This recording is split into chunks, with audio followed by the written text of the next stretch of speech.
Only 1 out of 4 NBA players on the top 75 list do not have a ring. But with championships being a team accomplishment, why is it so detrimental to the individual legacy of a player? Get ready to see how the number of rings can make or destroy an NBA legacy.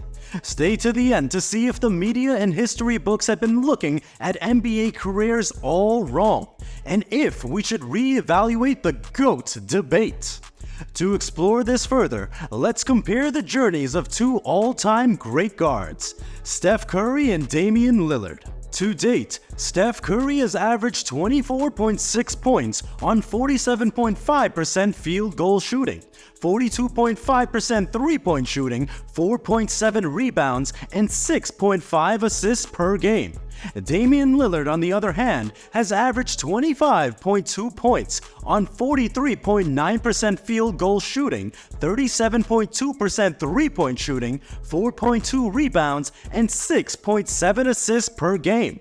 Their stats are very similar, and although Steph is considered the greatest shooter of all time, Damian Lillard is not very far off with his many displays of clutch performances and long-range bombs. But when you look at their all-time rankings, the difference is staggering. Steph Curry is number 15 on the top 75 list, and Damian Lillard number 68. The difference: Steph has 4 rings to Damian Lillard's 0. But is the lack of rings really enough to greatly reduce Damian Lillard's greatness? Steph Curry was drafted to the Golden State Warriors, a well-structured team that eventually won championships. With great management through owner Joe Lacob and GM Mike Dunleavy Jr., they have been able to surround Steph Curry with both Hall of Fame players and coaches. All factors that play a huge role in creating a consistent championship contender.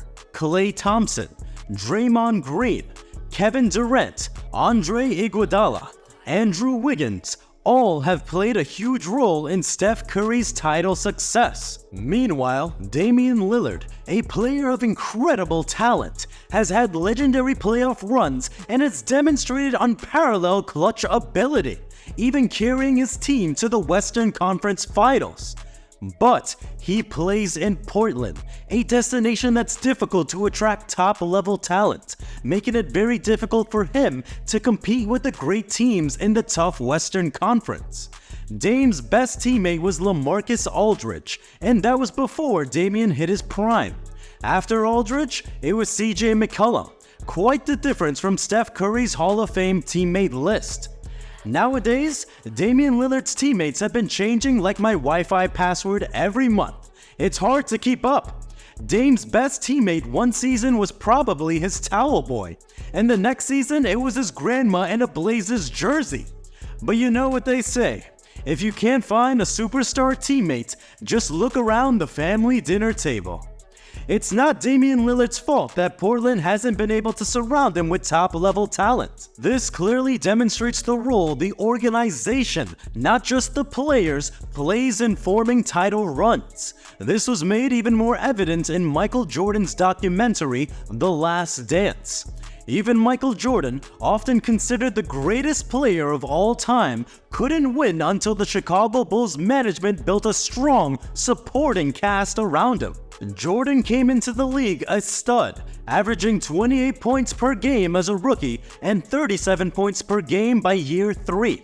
Still, even though he was walking on air and baptizing defenders, many had doubts if a scorer like himself could win. Year after year, he was knocked out of the playoffs, not even getting close to championship glory. Thankfully, the Chicago organization slowly was able to turn things around, drafting Scottie Pippen while adding significant role players around MJ like John Paxson.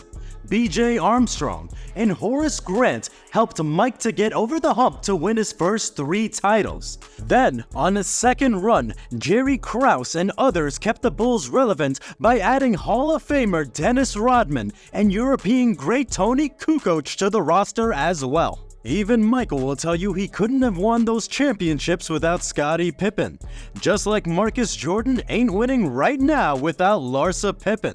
But if Mike doesn't get help, say he wins less championships, or even loses in the finals a couple times, do we still hold him with such level of untouchability and glory?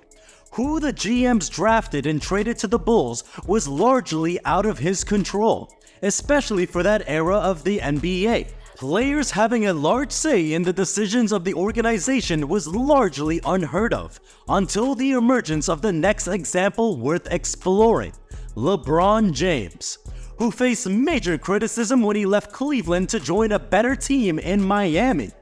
LeBron's departure from Cleveland was largely a result of the organization's limitations, not his shortcomings as a player.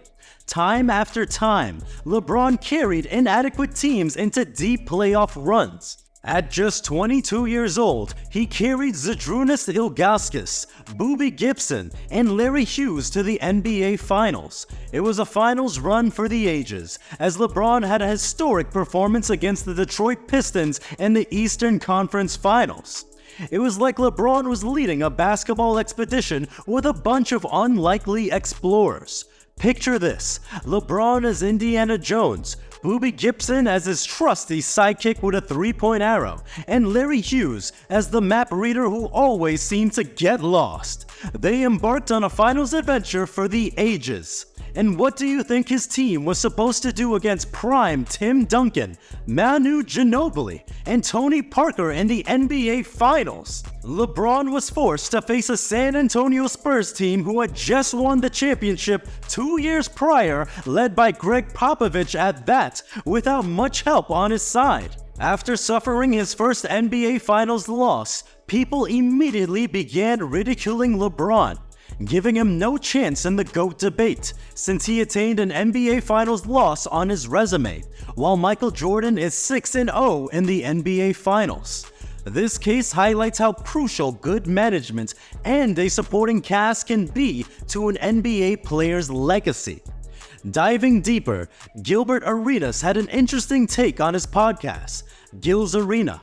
He spoke of how we praise players like Magic Johnson and Tim Duncan for having 5 rings, when in reality, they were drafted directly into championship contending teams as rookies. And joining a title-ready team from year 1 is completely different from what a player like Steph Curry built in Golden State, having to battle through injuries and different rosters before he was finally able to reach the top of the mountain. With that being said, these examples aren't made to diminish any player's career. This discussion mainly applies to all-time greats anyway. But is it worth considering these factors when evaluating a player's legacy and the lasting impact it has on an NBA career? Many Hall of Fame winners have spoken of the role luck plays in winning a championship. So maybe we should all take this into account before dogging guys like Charles Barkley for never winning a ring. And yes, this goes for you too, Shaq.